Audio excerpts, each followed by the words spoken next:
archevêque de Mbandaka, Bikoro, coadjuteur au niveau de Kinshasa, le pape François, depuis les Saint-Sièges, a jeté son dévolu sur ces natifs du Sud-Bangui. La transition commence donc à la tête de l'église catholique de Kinshasa. Laurent Mosengo Passigna, qui a déjà déposé sa démission au niveau du Saint-Siège. Il a atteint l'âge exact, contrairement aux autres. On va parler aussi de cette question entre la Belgique et la RDC, mais aussi l'intervention des anciens diplomates qui ont eu à gérer la diplomatie dans notre pays. André Alain Tundou a donné de la voix, vous le savez, ancien ambassadeur de notre pays au Rwanda, tout comme au niveau de l'Europe, réfugié à Brazzaville, mais également ancien autre vice-ministre des Affaires étrangères, Henri Thomas Lokondo, qui ne s'explique pas cette escalade entre Kinshasa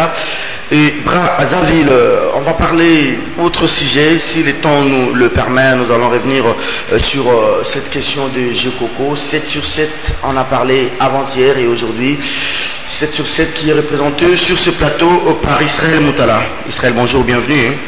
Merci de l'invitation et bonjour aux auditeurs et aux téléspectateurs. Très bien, rapidement, 7 sur 7.cd. Vous avez parlé avant-hier de cette question des Jekoko, mais aujourd'hui vous revenez sur la mafia aux affaires foncières. L'histoire de Jekoko, une histoire terrible. Ça veut dire que vous avez là quelqu'un, nous étions quand même, nous l'avions annoncé et publié en primeur, oui, qu'il était, il avait bénéficié d'une liberté provisoire parce qu'il devait aller se faire soigner en Europe.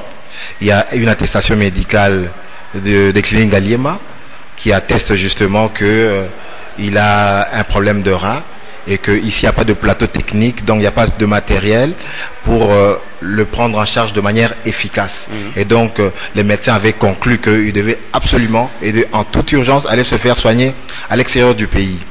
Et c'est par rapport à cette attestation médicale que le parquet général de Kinshasa lui a délivré l'ordonnance de mise en liberté provisoire. Une ordonnance de mise en liberté provisoire. Et donc cette ordonnance de mise en liberté provisoire, alors qu'elle lui était signifiée, il y a des agents de sécurité de l'ANER qui ont refusé que cette ordonnance soit justement exécutée. Et donc ça c'est bien tombé parce que le lendemain, Tambwe Mwamba, au cours d'une conférence de presse, a été interpellé sur cette question. Tambwe Mwamba a dit qu'il n'avait pas connaissance de cette ordonnance de mise en liberté et que si cette ordonnance lui était produite, il allait en tout cas agir de manière conséquente. C'est ce que les avocats de Jekoko ont fait. C'est ce que les avocats de Jekoko ont fait et donc Tambwe Mwamba a été pris au mot. Là, on attend justement qu'il puisse agir de manière conséquente, ça veut dire agir en homme d'État, pas sans état d'âme, et démentir le fait que la RDC est une république bananière. Parce que le comportement des services de sécurité comme l'ANER à l'hôpital, c'est vraiment des comportements qui illustrent bien que nous sommes dans une république bananière. Le travail de l'ANER, c'est un travail d'intelligence. L'ANER n'est pas au-dessus de la justice. C'est un service qui est au service du gouvernement. Donc l'ANER est sous l'autorité du gouvernement. Tous les services de renseignement sont sous l'autorité du gouvernement. Ils dépendent soit du ministère de l'Intérieur, soit du ministère de la Défense s'il s'agit des renseignements militaires. Mais dans ce pays, le patron de l'ANER est puissant que tout un gouvernement, puissant que le Premier ministre, puissant que tout un gouvernement. Ce n'est pas normal. Il faudrait absolument que les agents de l'ANER puissent justement changer de paradigme de travail, mais on en est loin. Très bien, mais ce matin, vous revenez sur la mafia, selon 7 sur 7, aux affaires foncières. Bon, aux affaires foncières, il y a un conflit, foncier. Vous savez que le ministère des Affaires foncières est un ministère où il y a beaucoup de conflits. Beaucoup de conflits parce que c'est vraiment le repère de la pègre. Donc il y a toutes sortes de mafias qui s'y déroulent. Mais ici, il y a un nouveau conflit entre le fils Mobutu Giala avec le ministère des Affaires foncières. Giala est en train d'être déguerpi d'une de ses résidences à Ngaliema, sur Pigeon. Et là, le bien a été déclaré un bien sans maître. Donc c'est toujours une pratique pour spolier des paisibles citoyens, on commence d'abord par déclarer un res nullius, après pour que l'État récupère et puisse le vendre, comme on l'a vu avec l'ancien ministre des Affaires foncières Bokopolo, je crois, avec les ambassades de la République tchèque. Et merci beaucoup Israël Moutala qui est avec nous sur ce plateau de kiosque. Le titre des journaux suite à la nomination de Monseigneur Fridolin Ambongo, archevêque et coadjuteur de Kinshasa. Monseigneur Moussengo, une sortie de scène sur fond d'interrogation. Relations Belgique-RDC du Direnders. Nous travaillons à une sortie de crise. Décision du pape François. Kinshasa, Ambongo, derrière Moussengo. Violence à Kakemi, dans les Kassai, Évariste Bochab, brise les silences, crise diplomatique Kinshasa-Bruxelles, Renders à l'œuvre pour un dénouement de la situation. On va terminer le vrai modérateur, Monseigneur Fridolin Ambongo, désormais adjoint de l'archevêque de Kinshasa. Le pape François hésite d'accepter la démission du cardinal Monsengo. Israël Moutala, je reviens à vous. C'est une transition, disais-je au début de l'émission, qui s'annonce déjà à la tête de l'église catholique de Kinshasa. Absolument. Donc, Monseigneur Fridolin Ambongo est le successeur désigné du cardinal Monsengo à l'archevêché de Kinshasa. Et donc, il a été, comme tu l'as si bien dit, nommé archevêque de Kinshasa coadjuteur, ça veut dire adjoint, et qui devrait... L'archevêché de Kinshasa peut avoir plusieurs adjoints, oui. Mais quand on est nommé coadjuteur, ça veut dire que en cas de mise à la retraite du titulaire, tu deviens archevêque de Kinshasa. Et donc, Monseigneur Ambongo sera probablement et très certainement le successeur. Il est différent des évêques auxiliaires, hein? Il est différent de... Bon, je connais pas très bien la nomenclature de l'église catholique. Oui. L'autre fois, toi, tu as dit que tu étais catholique. Oui. Bon, moi, je suis dans ce qu'on appelle l'église du réveil, et donc l'église de la compassion, avec le pasteur Marcelo, que je salue en passant de manière respectueuse. Donc, nous sommes... La nomenclature, je ne la connais pas très bien, mais je sais qu'il y a des adjudicateurs. Il y a des évêques auxiliaires. Il y a des évêques auxiliaires. Ah, oui. Il y a même des évêques, comment est-ce qu'on les appelle encore? Parce qu'à une époque, ici à Kinshasa, il y avait 3 évêques auxiliaires. Oui, oui. Il y avait Moké, il y avait Chibangu, il y en avait 3 et tout ça. Et même Etchaou, je crois. Et voilà. Mais donc, voilà à peu près... ce qui va se passer à la tête de la ville de Kinshasa. Donc maintenant, nous sommes dans la continuité de Monsengo, parce que Fridolin Ambongo est réputé proche de Monsengo.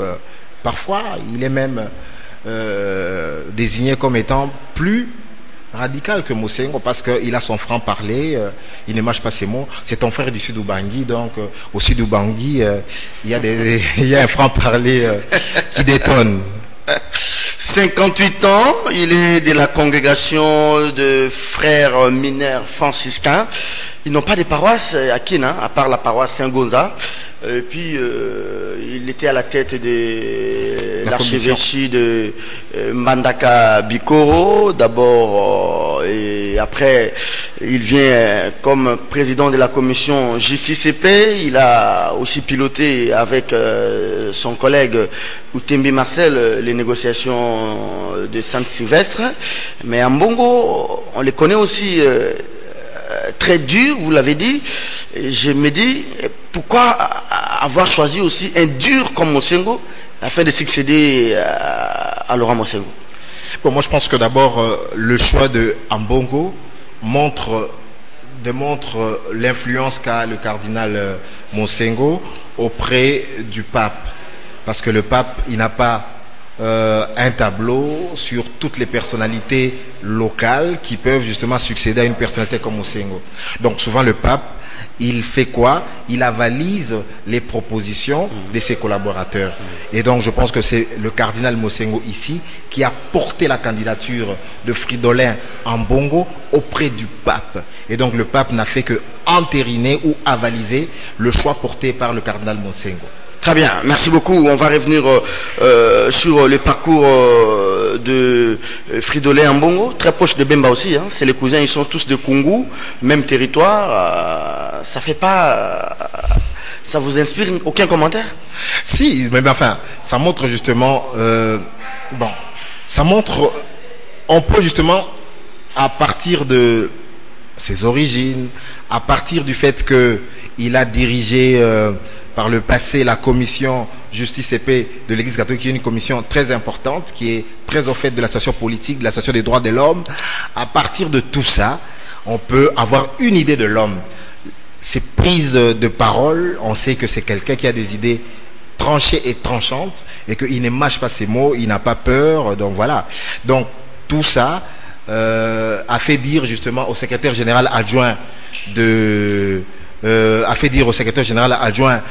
parti de Lambert Mende, la CCU, que le choix de Fridolin Ambongo est une mauvaise nouvelle pour la RDC. Ça va compliquer les relations entre l'Église catholique et le pouvoir. Donc il a été clair. Ce n'est pas possible. Donc André Litté, ACBA, qui est le CGA de la CCU, de même de la Convention des Congolais Unis, a dit clairement que ce choix là-bas était une mauvaise chose pour l'Église, et ça va tendre les rapports, ça va tendre les relations entre l'Église catholique et le pouvoir, et il ne fallait pas qu'on aille dans cette direction. Il fallait que le pape choisisse une personnalité plus réservée, plus neutre, plus pondérée, ce qui n'est pas le cas de Fridolin Ambongo, selon le CGA de la CCU. Il n'a pas cité les noms d'un cardinal plus pondéré et plus neutre? Non, il n'a pas cité quelqu'un de plus pondéré, plus neutre. Mais Ambongo, on l'a vu à l'œuvre, comme tu l'as dit, à la Senco. Donc lors des négociations ici politiques à la Senco, donc c'est quelqu'un quand même qui a des positions assez arrêtées. C'est une personnalité qui a des convictions fortes, et c'est difficile de le bousculer. Et c'est ce qui redoute le pouvoir, parce que le pouvoir a souvent besoin de personnes malléables, corvéables à souhait, et souvent ça s'est recruté au sein de l'ECC, mais le pasteur Ekofo et les Bukondoa essayent de changer la donne parce qu'ils ont une opinion très abîmée chez les Congolais. Très bien, merci beaucoup. Allez, Paul de Questel avec un grand retard de plus de 20 minutes. Paul, bonjour, bienvenue. Bonjour. Tout à l'heure, là, Israël était en train de vous égratigner un peu. On a parlé du pasteur Ekofo. Je vous ai vu, d'ailleurs, vous avez publié la photo avec lui. Mais on n'a pas de nouvelles sur lui. Il semble qu'il a quitté le pays, très menacé. Vous m'excusez d'abord pour ce retard. Alors, allez-y, Paul de Questel, je comprends. Ça arrive très rarement. Ouais. Étant du métier, même voilà, les paramètres circonstanciels et des contingences qu'on n'arrive pas à gérer, on arrive en retard. Mais avant même de répondre à la question, je salue aussi Israël. En fait, je n'aime pas être en face d'Israël. J'aime l'écouter quand tu parles. Et malheureusement, je suis en face. Mais Serge, j'aimerais d'abord m'acquitter d'un devoir agréable. Allez-y. Je n'ai pas pu prendre part à la fête. J'avais l'invitation. J'étais bien habillé ces jours-là. J'arrive au niveau avec madame aussi. Du boulevard. Malheureusement, on ne pouvait pas passer. Alors, on a pris tellement de temps. Alors, j'étais déshabillé, je suis retourné chez moi. Voilà, ça, c'est vrai que j'ai contribué pour le kiosque, mais je voulais t'offrir cette cravate ici. Merci. Je l'avais achetée en 2006 en Égypte. Je ne l'ai jamais portée. Je ne sais pas pourquoi. Maintenant, je comprends que je vais garder ça pour toi. Merci, je prends ça gentiment. Diana m'a remis son cadeau le lundi, vous me remettez. C'est la série qui continue. Merci beaucoup. Allez, il y a un sac. Merci, Paul. Il y a un sac de sel que madame a offert à Serge. Merci. Parce qu'en fait, elle n'était pas avec moi. Parce que dans l'invitation, vous avez barré couple seulement, messieurs. Elle a dit, mais finalement, on n'a pas besoin qu'on soit en couple. Alors là, il y a un sac de sel. Malheureusement, on ne verra pas ça. Okay. Et ça restera, même après 2-3 enfants, je crois. Le sel ne manquera jamais. Très bien. Toi, merci beaucoup. Tu es devenu très beau, c'est ça le mariage. C'est ce que tout le monde me dit. Voilà. Franchement. Mais aussi la responsabilité. Maintenant, je peux répondre à vous. Allez-y. Je ne me rappelle plus la question. Vous pouvez rappeler. Je vous ai dit que c'est vous qui m'avez envoyé la photo avec le professeur Ekofo. Ekofo, son fils m'avait appelé en disant que papa est déjà aux États-Unis. Ce qui n'était pas encore confirmé parce que depuis vendredi soir, Ekofo ne communiquait plus. Son téléphone ne passe plus. Répondait absent. En fait, Ekofo s'est senti un peu seul. Il s'est senti seul parce qu'il ne pouvait pas quitter l'UPC et monter à bord de véhicule de la MONUSCO sans en informer le recteur. Le recteur n'était pas informé, ni Bukundoa. c'est qu'à un certain moment, il s'est senti isolé. Hein. Pour preuve, il n'a reçu aucun soutien des officiels protestants, ni les lecteurs, ni le Mukundo. Hein. Personne n'avait affiché son point de vue favorable à sa prédication. Se sentant menacé, je crois qu'il s'est adressé à la MONUSCO, et la MONUSCO a aidé pour qu'il aille aux États-Unis, ce qu'il n'a jamais souhaité. Serge, être en exil, c'est pas un idéal. Hein. Il est très mal à l'aise parce qu'il aime bien être pasteur dans son pays, il aime bien enseigner ce Nouveau Testament, mais malheureusement, il est forcé en exil. Mais je pense qu'il ne sera pas là pour toujours, il viendra. Alors vous autres, vous qui prêchez, je ne sais pas moi, pas en odeur de sainteté avec les régimes, avec les pouvoirs, l'unique issue pour vous, les Mosengo et autres, c'est d'aller en exil. Non, je ne pense pas que Ekofo a rêvé d'être en exil. C'est comme si on l'a poussé dans l'exil. Je crois que depuis sa naissance, il n'a jamais reçu de menaces qu'il a eues après sa prédication. Tellement menacé. Bon, si tant que c'était vous ou moi ou Israël, bon, on est habitué à des menaces, on pouvait gérer ça. Mais lui n'a jamais eu de telles menaces. Hein, des appels, mais également, écoutez, le lendemain, on viendra vous visiter, nous connaissons quand vous dormez, des choses comme ça.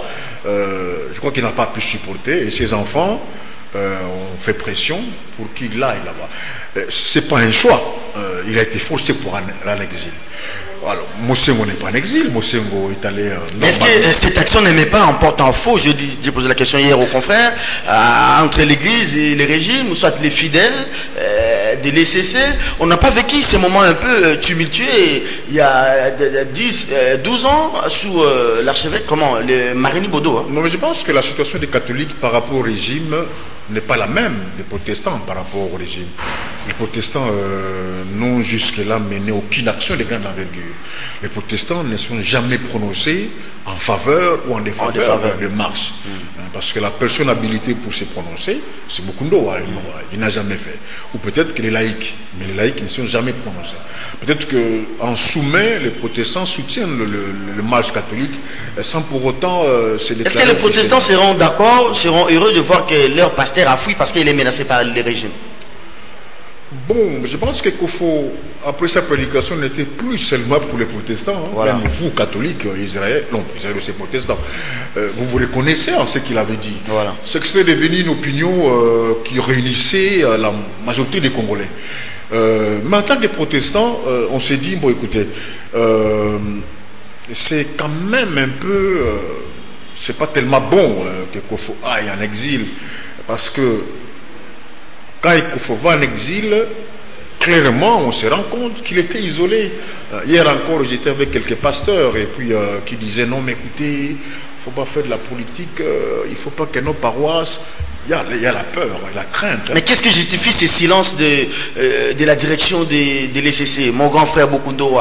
Pourquoi il n'y a pas un communiqué officiel, une position officielle de l'Église face à ces menaces et peut-être face à cet exil d'un homme de Dieu et de la communauté? Je ne saurais pas répondre à la question. Non, comment vous interprétez ça? Bokundo vient d'arriver. Bokundo vient d'arriver, il a été installé. Il a reçu un cadeau assez significatif du président, une Jeep, puis enveloppe kaki. TXL, full option. Bon, mais je pense que d'une façon, naturellement, comme vous avez eu des cadeaux, c'est pas le lendemain que vous allez m'injurier, surtout que je vous ai offert en plus du travail, voyez-vous. Donc, comprenez Bokundo dans ces contextes-là. Merci beaucoup, Paul Diakessé. Bokundo n'a jamais eu l'occasion de se placer en face du régime. Oui. Il faut le comprendre. Donc il doit ménager la chèvre et le chou. Mais aussi, c'est pas lui qui gère directement Ekofo. Ekofo est professeur à l'UPC, géré par le recteur, Mboïboulia. Il est passé à la cathédrale. C'est seulement à peine que Bokundo vient d'arriver. Je ne le vois pas. Prendre une position visible en faveur ou en défaveur. Je vais revenir à vous. Vous avez un mot à placer sur Ekofo? Bon, sur Ekofo, ça veut dire d'abord... J'ai compris un peu toute la difficulté de Paul. Il est lui-même pasteur, il est lui-même de la communauté, mais ici, il devrait analyser comme journaliste. Les gens... de le faire, mais... Écoutez, quand on avait posé la question sur son exil sur une chaîne concurrente, j'avais dit que, à ce que je sache, il était encore au pays. C'est parce qu'on avait eu toute la difficulté justement à confirmer la véracité de cette information. Moi, quand j'ai eu vent de rumeurs sur son exil, j'ai appelé le pasteur Paul. Parce que moi, voilà, j'ai appelé directement le pasteur Paul, parce que je savais que le pasteur Paul était proche de lui. Mais quand j'ai appelé le pasteur Paul à cette époque-là, le pasteur Paul m'avait dit que non, pour l'instant, il est encore au pays, il n'était pas encore parti. Donc c'était en fonction de ça. Mais après, quand j'ai revu le pasteur Paul m'a dit oui, c'est vrai, c'est confirmé, il est parti. Donc c'était ma source. Parce que le temps d'envoyer une équipe là chez lui c'est normal. Hein. Vous trouvez qu'il y a encore de la famille, il y a encore des cousins. Bref, personne ne veut s'exprimer. C'est vraiment difficile. Donc, il a fallu aussi qu'on entende un pasteur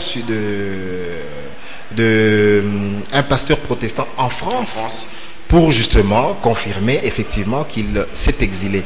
Donc moi je pense que maintenant aujourd'hui et le pasteur Ekofo et l'église, surtout d'abord lui-même le concerné, gagnerait à expliquer son geste. Là nous expliquons nous-mêmes, nous interprétons son geste, nous disons que cela découle de sa prêche lors de la commémoration de la mémoire de Mzee Laurent Désiré Kabila le 16, et donc il serait mieux aujourd'hui maintenant que lui-même explique son geste. Comme ça, ce geste là-bas va rester dans l'histoire, on va l'expliquer, voilà, à telle époque, à tel moment, il y a eu un pasteur qui avait pris son courage. Il faut absolument qu'il fasse acte lui-même de courage en expliquant son geste, pourquoi il était exilé, s'il y avait des menaces de mort, ces menaces venaient de qui, de quel service et tout ça. Il faut qu'il explique. Aux États-Unis, il est en sécurité, donc il peut facilement libérer sa langue. Mais ça se disait partout dans les réseaux sociaux, dans la ville ici. Comment, si les pouvoirs, si le gouvernement ne se sentait pas impliqué aussi dans ces menaces, comment celui-ci, c'est-à-dire le gouvernement, n'a pas cherché à sécuriser les pasteurs? Mais le problème aussi, c'est celui-là. Bon, à première vue, qui gagnerait le pouvoir à insécuriser Ekofo? S'ils l'ont fait, c'est une maladresse de plus. Ça veut dire qu'ils n'ont pas de jugeote. La prédication était publique, elle était déjà passée à la télévision, ils avaient été surpris. Ils ont coupé le signal, mais c'était trop tard. Le buzz est parti, donc voilà. Donc le mal était déjà fait. Donc à ce mal là-bas, il fallait qu'ils se la jouent démocrates, qu'ils encaissent. Il fallait qu'ils soient sportifs. Mais au-delà de ça, je pense qu'il y a des zélés qui ont... Bon, parce que jusque-là, donc nous sommes encore dans le flou. Mais stratégiquement, le pouvoir n'avait pas intérêt à contraindre Ekofo avec sa popularité, à le contraindre à l'exil. Il est aussi difficile d'établir le fait que ça soit un ordre venu de la famille de Kabila ou un ordre venu du président de la République ou des Kalev. Non, le problème c'est qu'il ne faut pas se mentir. On connaît la nature du régime. Il ne faut pas se mentir. On va se mentir. Les prêtres qui sont enlevés à gauche, à droite, les agents de l'ANR qui refusent d'exécuter l'ordre de la justice, on connaît la nature du régime. Poser la question à Chris Shemati qui a fait un tour dans les géoles de l'ANR, il t'en dira quelque chose. Poser la question à Carbone Beni de Filimbi et tous ces gens là-bas de Lucha et qui sont arrêtés, on connaît quand même la nature du régime. Donc il ne faut pas quand même aussi se mentir à soi-même. Il faut être lucide, ça veut dire que le régime est capable justement, après une prêche comme celle-là, de menacer quelqu'un. Très bien. Donc voilà, donc c'est la réalité de notre régime, il faudra corriger ça. Mais stratégiquement c'est une erreur. C'est une erreur d'appréciation. Ça ne donne pas une bonne image du pays. Hein. Donc c'est même pas une question de bonne image du pays, ça veut dire que même eux-mêmes sur le plan électoral, ça veut dire qu'il faut voir que derrière Ekofo, il y a une opinion. Il y a des protestants. Et au-delà des protestants, comme l'a dit le pasteur, il y a une opinion nationale qui s'est reconnue dans le propos de Ekofo. Et voir un tel citoyen être contraint à l'exil, ça ne plaît pas à ces gens qui se reconnaissent dans ces propos. Sur les réseaux sociaux, donc, parce que, comme l'a dit le pasteur Paul, l'exil n'est pas une sinécure. Non, vous êtes arraché de vos racines, de vos habitudes. Donc, il faut aller à l'étranger parfois en tant qu'homme libre. Mais il ne faut pas aller à l'étranger par contrainte. Ce n'est pas une excellente chose parce qu'il avait les moyens d'aller à l'étranger par choix. Mais là, il est contraint, donc il change de vie, ce n'est pas bon. Et donc, il faut poser la question aux exilés. À Thomas Lokondo, il a été exilé. Poser la question à tous les exilés, ce n'est pas facile. Donc, c'est pas facile. Donc, savoir qu'on ne peut pas rentrer dans son pays fait très mal. Qu'on ne peut pas y rester, y demeurer fait très mal. Et donc voilà pourquoi les cas de Katumbi, le cas de Boussa, c'est des cas qui doivent nous interpeller. Nous sommes tous dans le cas actuel, dans les circonstances actuelles, des potentiels exilés. Et donc, il faut absolument que nous développions une solidarité forte autour des personnes qui sont contraintes à l'exil. Très bien. Un pasteur s'exile, un autre s'annonce. Il s'appelle Ambongo Besungu Fridolin. Archevêque, comment on dit, coadjuteur. C'est la transition à la tête de l'église de Kinshasa. J'aimerais un peu enchaîner dans la même logique qu'Israël. Je crois que le régime n'a pas intérêt à durcir sa position par rapport aux églises. Le choix qui est le meilleur, c'est d'aller vers l'église. Surtout que l'église, c'est toujours le papa. Il faut aller vers l'église, il faut dialoguer avec l'église. Même si les téméraires disent on va dire quoi avec eux, il faut aller. Parce que l'église est plus puissante que le régime. Parce qu'aujourd'hui, dans ces marches, ce n'est plus un problème des catholiques ou des protestants, c'est tous les Congolais. Et je pense même que ces marches ont eu le mérite jusqu'aujourd'hui d'avoir poussé Kabila à parler. Donc c'est la pression qui a fait qu'il faut que je puisse parler. Donc là, je pense que le régime a intérêt, comme l'a un peu écrit Mouzitou, de négocier, d'aller vers l'église au lieu de s'endurcir. Et l'exil de Kofo n'est pas une bonne nouvelle pour lui, parce que ça rend encore les gens beaucoup plus méfiants. Lui-même, le président Kabila, un ancien exilé, hein? Il connaît le prix de l'exil. Hein? Non, lui, non. Historiquement, il n'a jamais été exilé. Il est né... dans l'exil, il est né en cachette. Donc, d'après ce que nous avons comme élément, c'est son papa qui est en exil. Et lui est né en exil. Donc, il n'a jamais été ici, et puis il va en exil. Donc, c'est différent. Comme il est parti, si jamais il a un enfant là-bas, cet enfant n'est pas un exilé. N'est pas un exilé. Parce qu'il n'a jamais connu. Très bien. Fridolin Ambongo. Fridolin Ambongo. La CCI de Mende dit que c'est une très mauvaise nouvelle pour la République. Bon, ce qui m'étonne d'abord, c'est que comment le choix d'Ambongo devient coadjuteur. Non. C'est tellement médiatisé, c'est tellement politisé. Je me dis, mais pourquoi? Je me dis, parce qu'Ambongo est radical, parce qu'Ambongo est proche de Mosengo, parce qu'Ambongo est proche de Bemba, et pour les marches, parce qu'il est de l'Équateur, peut-être. Sidou Bangui. Sidou Bangui, comme Serge. Oui. Et Mobutu aussi. Oui. Mais à quoi cela peut devenir intéressant? Depuis d'abord, il faut se dire que chaque fois qu'on doit nommer un cardinal ou son remplaçant, on demande toujours l'avis de celui qui est en place. Maloula, à l'époque, tout le monde pensait que Maloula allait choisir Mosengo. Maloula avait choisi Tchao. Et Tchao était obligé de choisir Mosengo. Et maintenant, Mosengo choisit Ambongo. Peut-être que les gens pouvaient penser autre chose, mais il a choisi Ambongo. Il n'y a pas que Mosengo, mais aussi le pape, il y a aussi la nonsature qui est là, qui observe les faits et gestes de tous les prélats catholiques. Nous, on pensait plutôt à Outembi, hein? Non, mais Outembi, je crois qu'Ambongo est plus vieux dans le métier ou dans le travail, dans la prêtrise que Outembi. Outembi est encore plus jeune. On ne sait pas voir un cardinal plus jeune par rapport à ses évêques. Mais qu'est-ce qui fait que ces cardinaux-là, qui se succèdent à la tête de la ville de Kinshasa, sont toujours un peu durs? Vous avez vu Maloula, vous avez vu Zami Bamingwabi, vous avez vu Mosengo, maintenant c'est Ambongo qui arrive. Qu'est-ce qui peut expliquer cela? Bon, écoutez, il ne faut pas poser une question qui risque de susciter des ennemis potentiels pour Ambongo. Ambongo est membre de la CENCO. La CENCO a piloté les dialogues. La CENCO aujourd'hui, en rapport avec la commission de laïque de la coordination, le comité de laïque de la coordination demande à ce qu'on puisse appliquer les accords. Et je ne pense pas qu'Ambongo pourrait mettre notre son par rapport à celui émis par Outembi, donc vous pensez que Mosengo Ambongo c'est la continuité?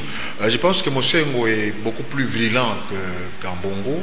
Peut-être qu'Ambongo en lui ayant un sang, c'est pas Ngwaka ou Nandé ou Mongo, peut-être que il sera très nocif par rapport au régime, si tant est que celui-ci n'allait pas dans le sens voulu par la Senko dans l'application de l'accord. Donc pour le régime qui avait pensé influencer les choix du successeur de Mosengo pour que celui-ci soit de leur obédience, donc là c'était un échec puissant pour le régime. Parce qu'en certain moment même, les choix de Tchaou, on disait que c'est Mobutu qui avait influencé. Et c'est quand même très important pour un chef de l'État d'influencer les choix d'un cardinal. Bon, mais nous, comme la diplomatie, c'est un peu les sapins et autres, on oublie même certains détails, même le choix du cardinal. Alors que c'est important. Donc Mosengo a primé, il a choisi Ambongo. Et je ne pense pas qu'Ambongo va servir le régime. Ambongo sera dans la logique de Laurent Passini Mosengo. Alors, j'aimerais que vous puissiez commenter cette phrase. Mosengo, une sortie de scène sur fond d'interrogation, ça c'est forum. Par cette désignation, les Vatican voudrait-il bien soustraire le cardinal des menaces qui pèseraient sur lui, ou aurait-il opté pour un archevêque moins porté sur le bras de fer avec les pouvoirs, s'interrogent les observateurs. Vous pouvez commenter cette phrase? Est-ce que c'est une manière pour Vatican de dégager un peu Mosengo? Mais je sais qu'il avait atteint l'âge limite. Hein? Tout à fait. Non, mais moi, donc ça n'a rien à voir. Ça n'a rien à voir, ça n'a rien à voir, parce que Mosengo avait déjà déposé sa lettre de démission, parce que atteint par la limite d'âge. Donc voilà, et même jusque-là, il est toujours archevêque de Kinshasa. Donc il n'est pas encore hors de portée. Si poursuite il y a, qu'on fasse les poursuites judiciaires. Parce qu'on dit que c'est lui qui est derrière. Qui a dit que s'il est hors de portée, qu'il ne peut plus répondre devant la justice. Donc voilà. Donc Mosengo, jusqu'à preuve du contraire, est encore archevêque de Kinshasa. Donc Ambongo aujourd'hui n'est que son adjoint. Pendant une année, 2 ans ou 3 ans. Prendre une année, 2 ans. Tout dépend du pape. Parce que c'est le pape, parce que Mosengo avait déjà déposé la lettre bien avant. Tout dépend du pape lui-même. S'il décide, bon, maintenant là, j'accepte la démission de Mosengo, il l'accepte et puis Ambongo devient archevêque de Kinshasa. Et donc, pour l'instant, Mosengo demeure l'archevêque de Kinshasa. Et même s'il partait, Israël, il sera toujours évêque. Absolument. Il va siéger au niveau de la Senko. Absolument. Il sera toujours influent, voyez-vous. Mais ce n'est pas demain qu'Ambongo prendra le pouvoir. Mosengo est encore là. Très bien, merci beaucoup. On va suivre comment la classe politique a réagi face à cette nomination, cette désignation de Mosengo. Mais pourquoi vous n'avez pas voulu commenter la position de la CCI, le parti de Lambert Mende, qui a dit que c'était une très mauvaise nouvelle pour le pays? Bon, je ne sais pas si c'est Mende qui avait dit ou... Non, c'est le vice-président de la Ligue de jeunes. Non, le secrétaire général adjoint. Secrétaire général adjoint du parti de Mende. Mais comme je l'ai dit, pour le régime, ce n'est pas une bonne nouvelle, parce que le régime aurait souhaité que ce soit quelqu'un de leur obédience. Mais malheureusement, ils n'ont pas fait le poids pour la nomination, puisque peut-être que la diplomatie congolaise a été distraite, ne sachant pas que Mosengo devait succéder à... Il faut que quelqu'un pour succéder à Mosengo. C'est une mauvaise nouvelle. Non, c'est une bonne nouvelle pour le peuple congolais. Une bonne nouvelle pour ceux qui croient à l'alternance. Une bonne nouvelle pour ceux qui pensent que l'Église catholique est une garantie morale pour la RDC. Une bonne nouvelle pour ceux qui pensent que l'Église catholique est plus puissante que les régimes et que le régime finira par plier devant l'Église catholique. Mais une bonne nouvelle également pour ceux qui font foi au comité laïque de coordination. Très bien, ce comité laïque de coordination vient d'avoir un soutien de taille. Ce sont des intellectuels et autres professeurs d'université qui soutiennent ces comités laïques de coordination. Alors Paul, vous ouvrez les balles avec le deuxième et dernier thème de l'émission. Escalade Belgique RDC. J'ai suivi personnellement la réaction des deux diplomates qui analysent le même fait. Le premier, c'est Atundu, qui pense que la réaction du Congo, c'était une réaction proportionnelle aux dégâts et il fallait appliquer la réciprocité.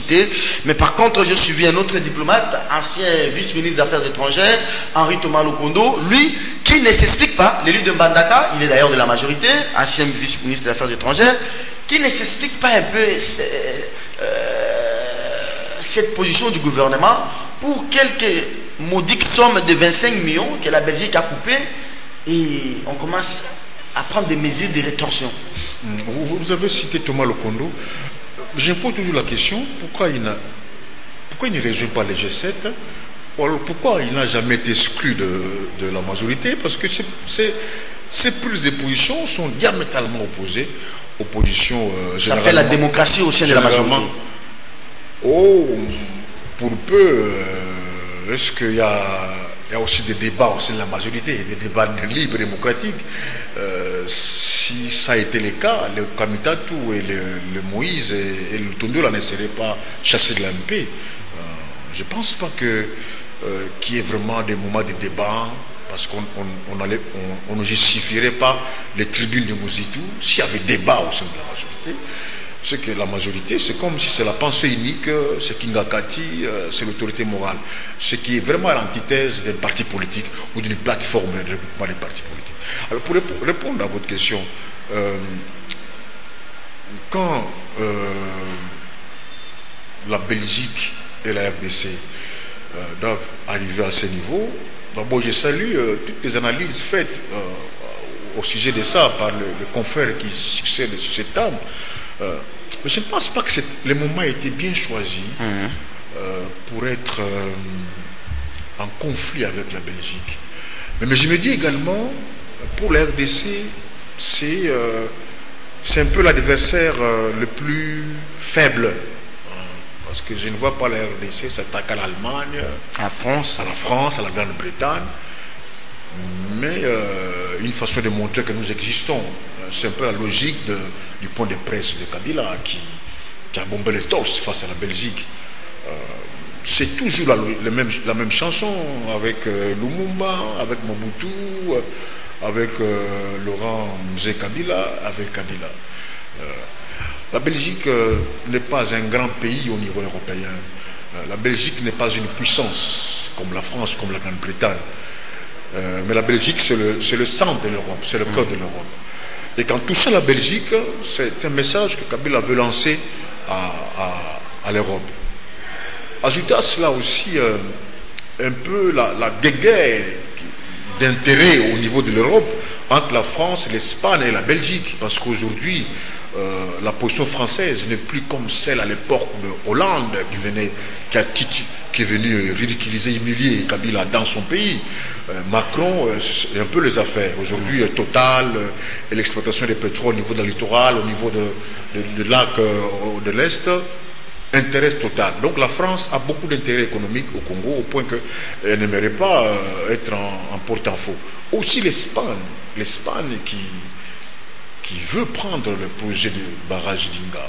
Alors voyez-vous, la Belgique face à l'Espagne et la France ne pèse pas tellement. Alors, le régime ayant compris cela, c'est comme ça que le régime tape sur la Belgique. Mais est-ce que le pouvoir, le régime actuel aura raison? Parce qu'antérieurement, d'autres pouvoirs ont osé le faire, ont fait cela. Je ne pense pas que la France peut se désolidariser de la Belgique au profit de la RDC, parce qu'entre les Européens, entre les Blancs, ils sont plus solidaires que nous pouvons le penser. Donc c'est une guerre qui n'a pas de sens. Peut-être qu'on aurait pu, on aurait pu garder les énergies pour autre chose que s'attaquer à la Belgique. Et quand on parle de réciprocité, quelle réciprocité? La Belgique a dit le 25 millions de francs euros, on ne donne pas. Mais nous aussi, on allait dire, bon, nous aussi, les 30 000 pour ceci, on ne donne pas. Quand on dit que nous supprimons Schengen, le consul, etc., est-ce que ça a vraiment de l'impact? Qu'est-ce que la Belgique perd en supprimant les consuls? C'est vrai, il y a beaucoup de ressources en Belgique ici, mais c'est nous qui perdons en définitive. C'est nous qui perdons. Ça prouve à suffisance que le régime voit plus ses intérêts personnels que les intérêts de la majorité. Encore que cette décision n'avait jamais été discutée au niveau du gouvernement. Hein, voyez-vous, c'est là où aussi il faut se dire, mais ceux qui se clament, qui se disent qu'ils sont premiers ministres, doivent peut-être cesser de l'être. Parce qu'une décision comme celle-là, c'est une décision d'un État, doit être une décision qui doit être discutée au niveau du gouvernement, en pesant le pour et le contre. Mais on sera bien compte, ce sont les faucons, les caciques du régime qui ont pris la décision. Mais cette décision, Serge, ne fera pas... Donc vous pensez qu'elle est contre-productive, hein? Ne fera pas long feu, parce que Bruxelles Airlines, dis-moi un peu, nous gagnons beaucoup d'argent lorsque les avions circulent notre territoire aérien, on gagne beaucoup d'argent. Mais quand sur 7 vols, on dit qu'il n'y aurait 4 vols, mais c'est nous qui perdons, c'est pas la Belgique qui perd. Il semble que la Lufthansa avait déjà racheté la SN Bruxelles. Hein. Cette escalade, fermeture de maisons Schengen, fermeture des consulats, mais on apprend que notre consulat en Anvers continue à opérer. Hein. Bon, d'abord sur cette question, je suis d'accord avec le pasteur Paul. Pourquoi? Parce que je pense que quand on fait la balance, c'est la RDC qui est perdante. C'est nous qui demandons plus de visas pour aller à Schengen et pas les Belges. Donc ça veut dire que le fait qu'on ait fermé d'abord la maison Schengen, qui était une représentation, une organisation des 17 États, consulaire de 17 États pour octroyer des visas. Donc voilà, pour le moment, dites-vous que les gens qui avaient des demandes de visa là-bas ne sont plus traités. Donc c'est nous qui perdons. C'est nous qui perdons, en définitive. Ce sont les Congolais qui devaient voyager qui perdent aujourd'hui. Quand on dit par exemple que SN Bruxelles ne doit plus justement doit réduire ses vols à destination de la RDC de 7 à 4 et de 4 peut-être à 0, ça veut dire que l'autorité de l'aviation civile va percevoir moins de taxes parce qu'il y a une taxe à l'atterrissage pour avoir l'autorisation d'atterrir et une autorisation de repartir du territoire. Il y a des taxes que la RVA, la RVA aussi, il y a plusieurs taxes que l'autorité de l'aviation civile et la RVA ne vont plus percevoir. Donc c'est nous, en définitive, qui perdons. Et vous voyez d'abord le gouvernement, qu'est-ce qu'ils disent au nom du principe de la réciprocité, comme nous, nos avions n'arrivent pas n'atterrissent pas en Belgique et tout ça. Ce n'est pas la faute de la Belgique. C'est un problème de l'Union européenne. Les compagnies aériennes congolaises sont blacklistées. Donc ce n'est pas une question de la Belgique. Il faut d'abord délister de la liste noire de l'Union européenne les compagnies d'aviation nationales pour aller dans le ciel, pour naviguer dans le ciel européen. Et donc là, vous avez vu le prétexte, d'abord, il est faux, il est mensonger. Sur la question de Bruxelles Airlines, ce n'est plus une société belge. Il y a quelques Belges qui y travaillent, mais c'est une société maintenant à capitaux allemands. Donc, en voulant sanctionner la Belgique, on a sanctionné l'Allemagne. Donc, on a raté le coche là aussi. Ça montre qu'il y a une certaine légèreté. Mais si les renseignements n'ont pas travaillé sur ça. Non, ils sont occupés à garder Carbone Béni, G-Coco. Ils sont dans... c'est ça. Mais justement, ils sont en train de surveiller les conversations sur les réseaux sociaux.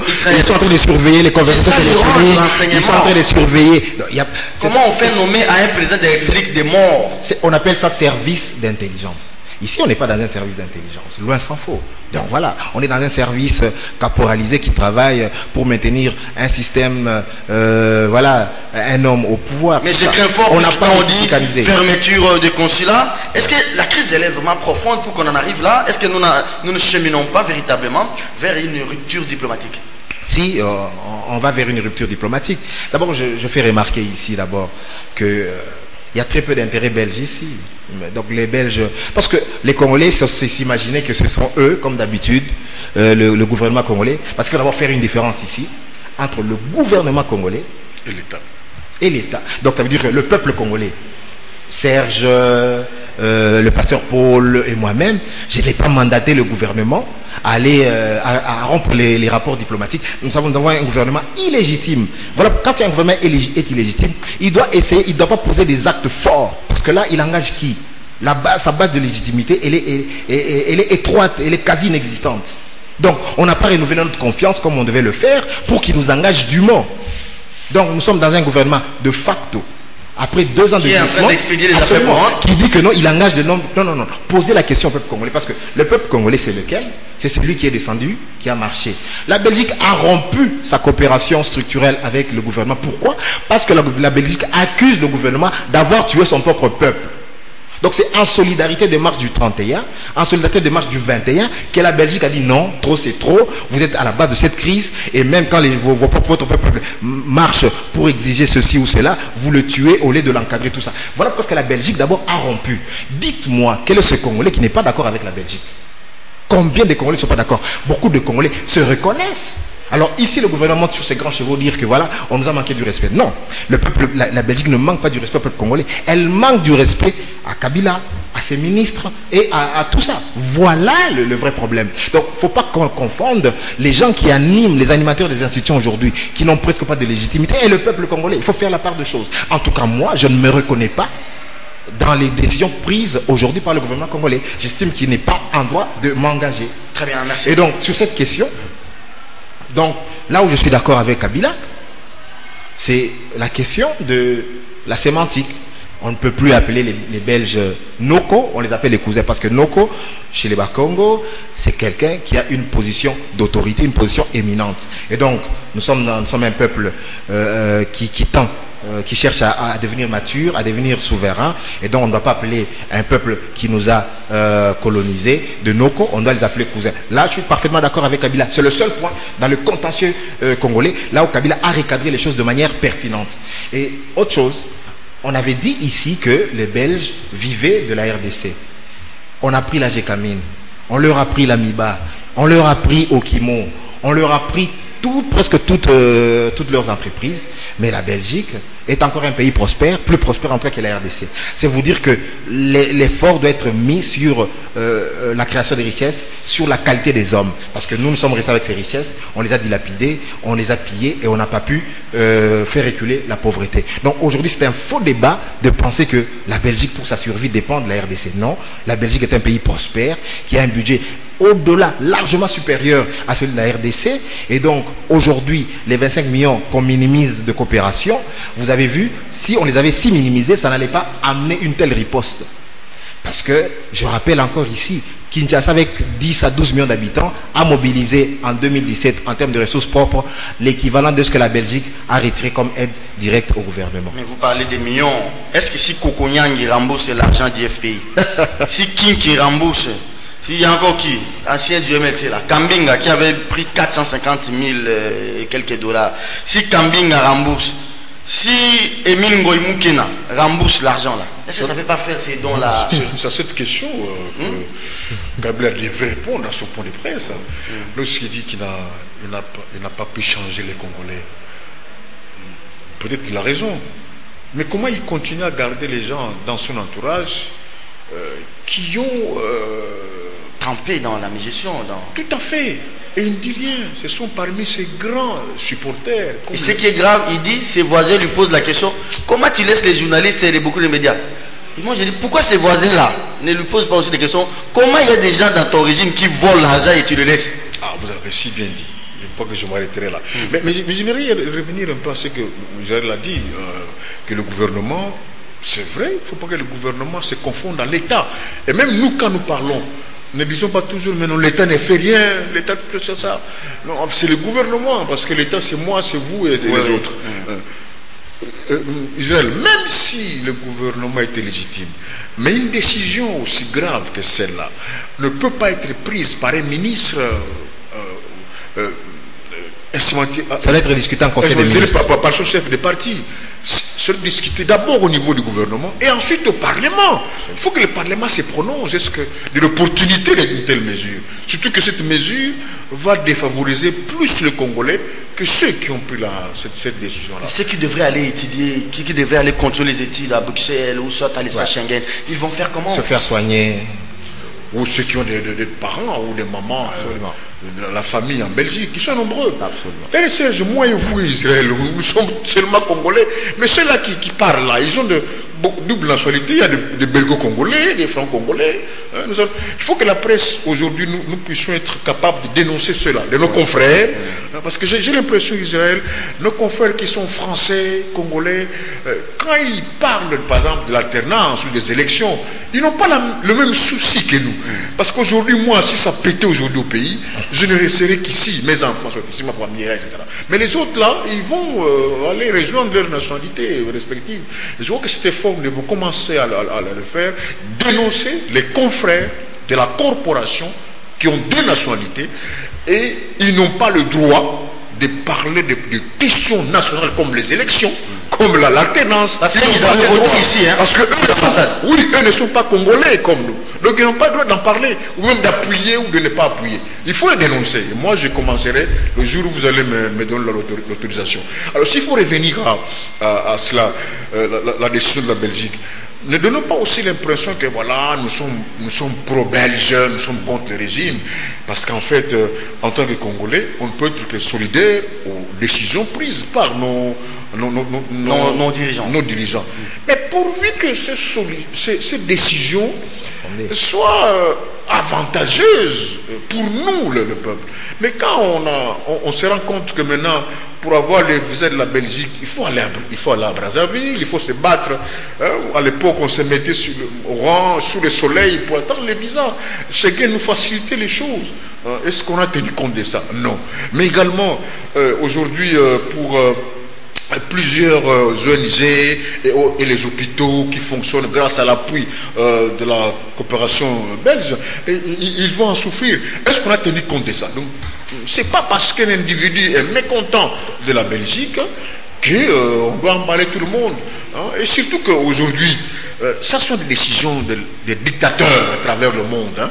Dans un État démocratique où le débat est libre, couper la coopération avec un autre pays, mais c'est une décision anachronique qui n'a rien à voir. Parce qu'aujourd'hui, nous devons coopérer. Nous sommes dans la mondialisation. Mais c'est de chercher où mes intérêts vaut plus que les intérêts des autres. On a vu ça même entre les États-Unis et les Cuba. Couper les relations, ça c'est vraiment antique. C'est archaïque. Merci, voilà. Même si on est terminé, madame, monsieur, c'était Kiosque, Paul Diakessé et Israël Moutala. Juste rappeler que c'est la Belgique qui a formé la force de réaction rapide, le bataillon, je crois, de Mamadou Ndala, et Mamadou Ndala a été formé, et donc ils ont fait du bon travail. Donc là aussi, on a rompu aussi la coopération militaire, les commandos belges sont partis. Donc voilà, donc la Belgique, il faut qu'on l'aime ou pas, a une certaine expertise qu'on n'a pas. Et qu'aujourd'hui, quand vous faites la balance, c'est nous qui perdons, parce que c'est elle qui nous donnait, et pas le contraire. Il faut prendre des décisions sous le fait des colères, hein. Absolument, justement, c'est nous qui perdons. Il ne faut pas minimiser aussi l'influence de la Belgique au sein de l'Union européenne. Et donc, aujourd'hui, je sais que le gouvernement congolais est fâché contre la Belgique parce que la plupart des décisions contre la RDC ont été prises sous l'influence de la Belgique. Donc, il ne faut pas minimiser l'influence de la Belgique au sein de l'Union européenne. C'est un petit pays au sein de l'Union européenne, mais qui a de l'influence. Donc, la plupart des membres de la communauté internationale, quand ils veulent prendre une position, ils se réfèrent à l'avis de la Belgique avant de prendre une décision éminente. La Belgique, c'est le socle de l'Union européenne. C'était d'abord les Benelux qui a donné la... Absolument. Donc tous les pays européens respectent la Belgique. Donc le choix du siège de l'Union européenne en Belgique n'est pas un choix hasardeux. L'OTAN aussi. Hein. Voilà, tout à fait. Merci beaucoup, madame, monsieur. C'était Kiosque. Moi, j'ai réfléchi autrement. J'ai dit que si je devenais un jour père de famille avec mon épouse, grâce, avant de prendre une décision contre un voisin, je dois comprendre que d'abord, j'ai le soutien de mon épouse. Si mon épouse a le soutien de la voisine, c'est que moi-même, je dois être marginalisé. Peut-être que ton enfant a des bons rapports avec l'enfant du voisin. Autrement, j'aimerais dire que, je voudrais dire comment notre gouvernement, face à la fronde interne, avec l'Église, avec les politiques, l'opposition, veut encore créer un autre front avec la Belgique. Je trouve que c'est un front de trop. Il vient de le créer. Merci beaucoup, madame. Non, mais à la décharge du gouvernement, le gouvernement dit qu'il était déjà, la Belgique était déjà en guerre contre lui depuis longtemps. Donc voilà, pour le gouvernement, ce n'est qu'une escalade, parce qu'ils étaient déjà en guerre avec la Belgique. Donc, aujourd'hui, la crise va crescendo. Donc nous sommes d'escalade en escalade. Pour le gouvernement, il considère que la Belgique travaille contre... Bon, le gouvernement dit contre les intérêts de la RDC, mais il faut bien circonscrire, c'est contre les intérêts de la classe dirigeante actuelle au pouvoir, parce que du point de vue de la Belgique, la crise est éminemment politique par la faute justement de Kabila et de sa famille politique. Et pourtant, compte tenu des contentieux que la Belgique a avec notre pays, notamment le Mumba, notamment beaucoup de dettes qui n'ont pas été payées, ça devait être un élément de poids pour nous, pour fragiliser la Belgique, pour arracher de la Belgique certaines... Mais il faut des diplomates. Tout à fait. Hein? Parce qu'il y a un contentieux belgo-congolais qui n'a jamais été réglé. Donc, et ça, c'est un argument de poids pour nous, mais pas rompre avec la Belgique. Merci beaucoup. Ça, c'est une perte énorme. Ah oui, ben franchement, la diplomatie, c'est un domaine complexe. Donc, on ne donne pas ce travail à quelqu'un qui n'a fait que la boulangerie. Je ne dis pas que les boulangers sont des piètres, mais ils sont experts en boulangerie, mais ils ne sont pas experts en diplomatie. Ce n'est pas tout le monde qui devient diplomate. Hein. L'émission d'aujourd'hui est terminée, madame, messieurs. Grand merci à l'équipe technique qui nous a soutenus. C'était très difficile, hein. On a évolué sans la climatisation. Ouf. Nos excuses pour ces légers désagréments. Paul Diakessé, merci à vous. J'ai retenu une chose dans vos interventions. Les confrères qui ont la double nationalité, qui semblent être des donneurs de leçons, nous allons vraiment les interdire. Ne les mêlons plus dans les débats nationaux. Merci beaucoup. C'était les coups de gueule de Paul Diakessé. Merci Israël. Vous allez transmettre mes salutations le plus chaleureuses à votre tendre et chère épouse, Gloria Moutala. Mes salutations aussi. 9h30 demain, avec le même plaisir. Au revoir. Une épouse va bien. Très bien. Salutations aussi.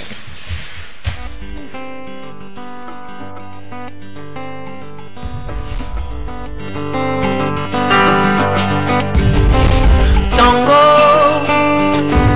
très beau. Sur la photo c'était parfait. Duo, enlacé.